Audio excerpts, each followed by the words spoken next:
Benvenuti sul canale di Rosa Parlato. Oggi andiamo a realizzare insieme questa bellissima borsetta, molto semplice da realizzare, ma veramente molto bella da vedere. Io per questa borsetta ho realizzato un pannello e due laterali, quindi una lavorazione semplice a maglia bassa che però viene impreziosita dalla chiusura, vedete, metallica, dai due gancetti e dalla catena per reggere la borsa. Ovviamente voi potete personalizzare la chiusura, potete personalizzare l'attaccatura della catena, insomma potete poi ovviamente dare sfogo alla vostra fantasia.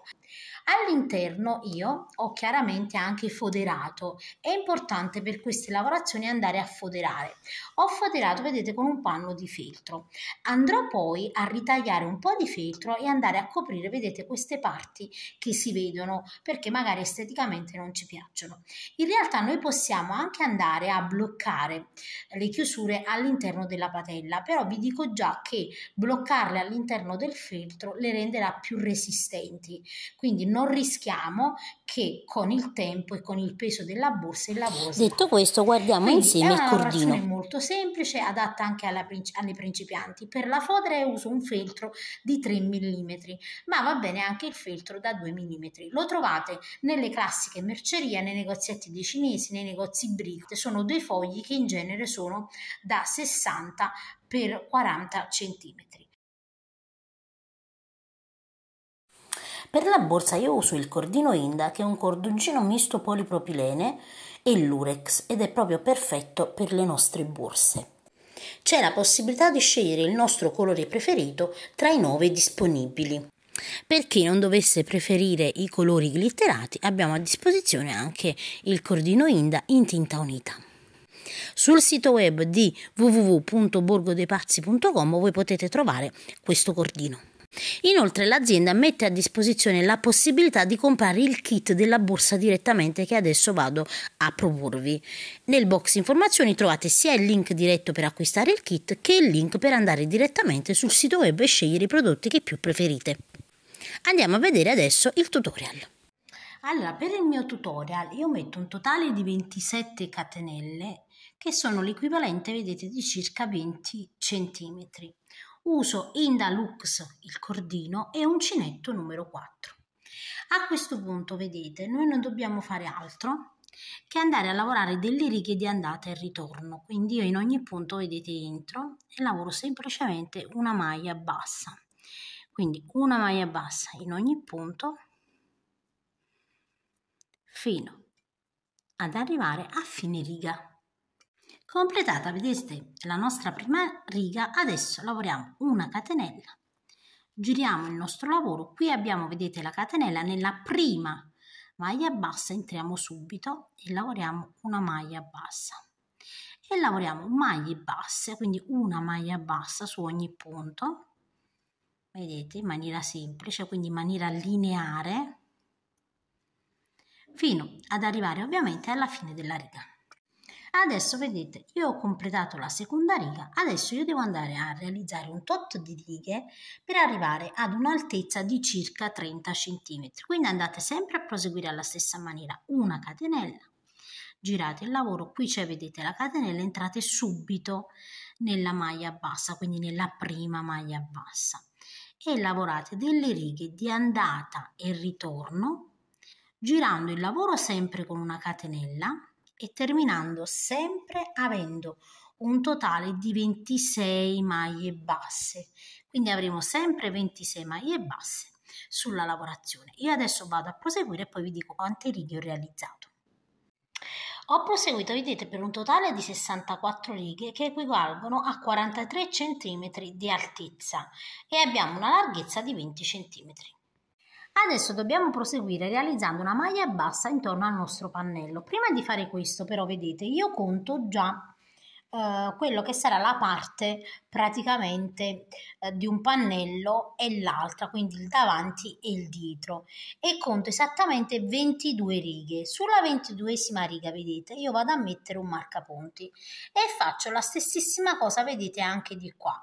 Quindi fate anche voi così. Sulla 22esima riga andiamo a mettere un pannello, saranno circa 15 centimetri, quindi su questi 15 centimetri iniziali, se state lavorando con un altro filato, ovviamente magari avete fatto più righe, e quindi dovete calcolare che su 15 centimetri dovete andare a mettere un marcapunti. Andiamo adesso a fare un giro tutto intorno. Per il nostro giro tutto intorno lavoriamo sempre alla stessa maniera. Noi ci troviamo qui, vedete, entro nello stesso punto per girare il mio lavoro. In ogni riga, vedete, corrispondente lavoro una maglia bassa. Allargo un po' il lavoro per individuare le righe. Quindi vedete, in ogni riga corrispondente io semplicemente lavoro le maglie basse. Quando arrivo, vedete, dove ho messo il marcapunti, lavoriamo la maglia bassa e rimettiamo il marcapunti. In ogni angolo lavoriamo 2 maglie basse per girare fino ad arrivare ovviamente dove abbiamo iniziato. Adesso vedete, una volta che abbiamo completato, sfiliamo il nostro filo e andiamo ad infilare in un ago a punta tonda. Entro, vedete, nel punto dopo, torno indietro e al centro rientro, vedete, e nascondo il filo.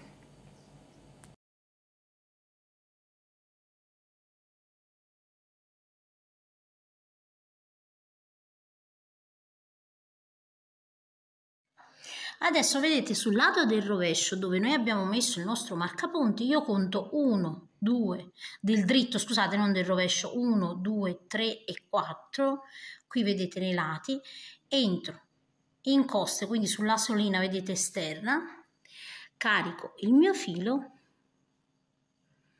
entro di nuovo nello stesso punto e lavoro una maglia bassa. E lavoro i primi punti, che sono 4, quindi 1, 2, 3, 4 maglie basse. Lavorerò la quinta maglia bassa, che è dove abbiamo messo il marcapunti, e poi altre 4 maglie basse, quindi 1, 2, 3 e 4 maglie basse. Quindi vedete, abbiamo lavorato un totale di 9 maglie basse, 1, 2, 3, 4, 5, 6, 7, 8 e 9.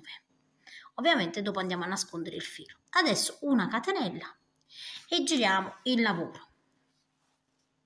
E lavoriamo. Qui abbiamo, vedete, la catenella, subito nel primo punto lavoriamo una maglia bassa e lavoro un totale di 9 maglie basse. Adesso io devo andare a proseguire semplicemente in questa maniera qui, lavorando sempre 9 maglie basse, una catenella e giro il mio lavoro, fino ad arrivare a un'altezza che arrivi praticamente alla parte più bassa della pochette, che è praticamente la parte, vedete, del davanti, questa. Quindi adesso vado a proseguire e devo arrivare ad un'altezza che arrivi, vedete, a questa parte più bassa, insomma quella la più corta, perché questa è quella con la patella. Quindi adesso vado a proseguire per delle righe e poi vi dico quante righe ho realizzato. Allora, io ho proseguito, vedete, per 19 righe. Io taglio il filo e poi sistemo il filo da questo lato, lo vado a saldare e poi andiamo a ripetere le stesse righe da quest'altro lato. Una volta che abbiamo terminato tutte le parti del nostro pannello, quindi pannello e laterali, andiamo a tagliare una sagoma con del feltro da 2 mm o 3 mm per la nostra fodera e andiamo a cucire. Allora, una volta vedete che noi abbiamo cucito il pannello sia sulla parte più grande che sui laterali, questo sarà il risultato. Adesso dobbiamo andare, vedete, a chiudere la nostra pochette e io vado prima a chiudere, vedete, la parte più bassa, quindi l'ultimo punto, vedete, con l'ultimo punto, e mi aggancio, vedete, con delle pinze mi aiuto. Una volta che abbiamo bloccato i laterali, lo facciamo, vedete, da entrambe le parti. Una cosa importante, una volta che abbiamo chiuso quelli là davanti, dobbiamo andare a chiudere la parte retro in maniera che la riga combaci sia da un lato che dall'altro. Quindi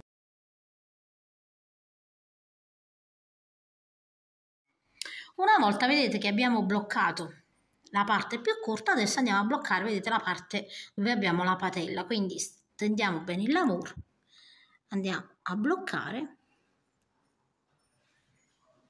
e ovviamente facciamo la stessa cosa, vedete, anche di qua. Ovviamente io ho bloccato, vedete, qua in questa maniera qui, e sulla stessa riga vado, vedete, a bloccare quest'altra parte, e questa cosa qui è importante, quindi vi raccomando di fare attenzione a questo particolare, altrimenti poi la nostra patella risulterà che se da un lato andiamo a bloccare in una maniera e da un altro lato in un'altra, poi praticamente si inclina e quindi non ha una forma lineare.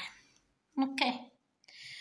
Quindi assicuratevi, vedete, che più o meno siano uguali, insomma identiche. Adesso ovviamente andiamo a cucire.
Una volta vedete che abbiamo cucito, andiamo a nascondere internamente le codine e saldiamo con accendino.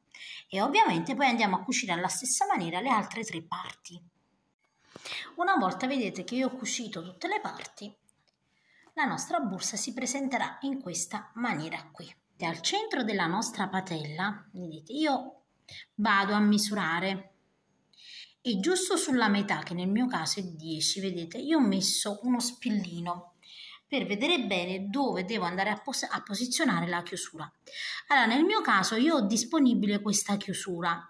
Nel kit che l'azienda mette a disposizione, ovviamente manderà quella che è disponibile al momento. In genere ci sono queste con i denti e ci sono con le viti.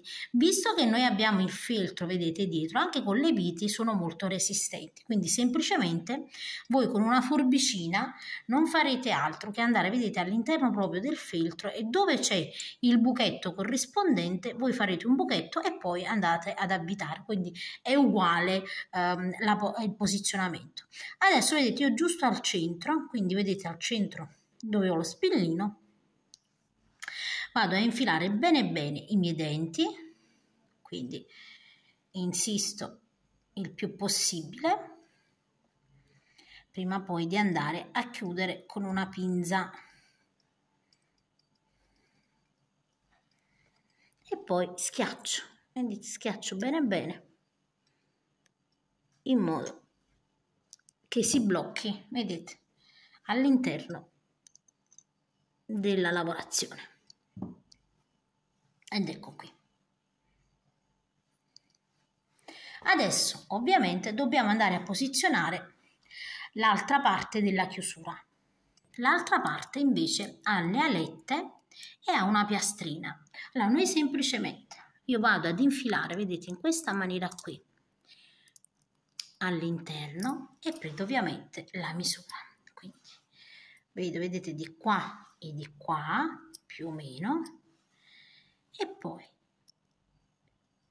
vado a vedere, vedete dove devo entrare. Fatto questo metto un segnino e ovviamente la vado ad incastrare all'interno sia della fettuccia che del feltro. Ho evidenziato le due parti dove devo infilare, vedete, in questa maniera. Quindi dove ho l'ago, semplicemente con una piccola forbicina con le punte tonde vado ad insistere, vedete, faccio un foro dall'altra parte del feltro, un bel foro ovviamente largo. Facciamo la stessa cosa dove ho lo spillino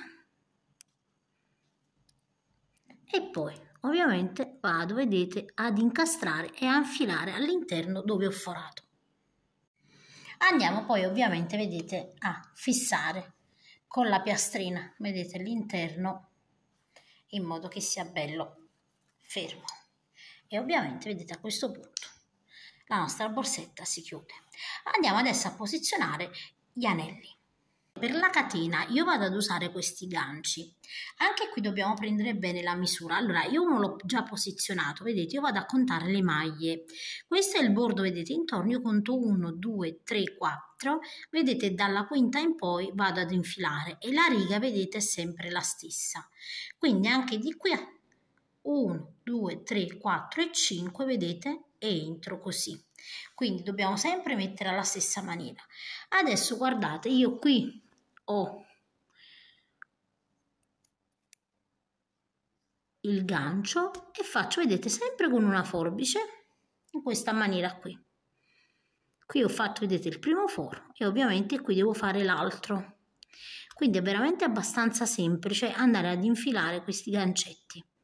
E quindi una volta, vedete, che abbiamo fatto il foro, sarà molto semplice. Allora io mi aiuto per bloccare le alette con la piastrina delle calamite, questa qui. Io ne ho un po' in più e quindi mi aiuto con questa, perché così, vedete, le alettine le possiamo bloccare ovviamente bene. E con una pinza ovviamente andiamo a stringere in modo che siano stabili, sia questa che l'altra.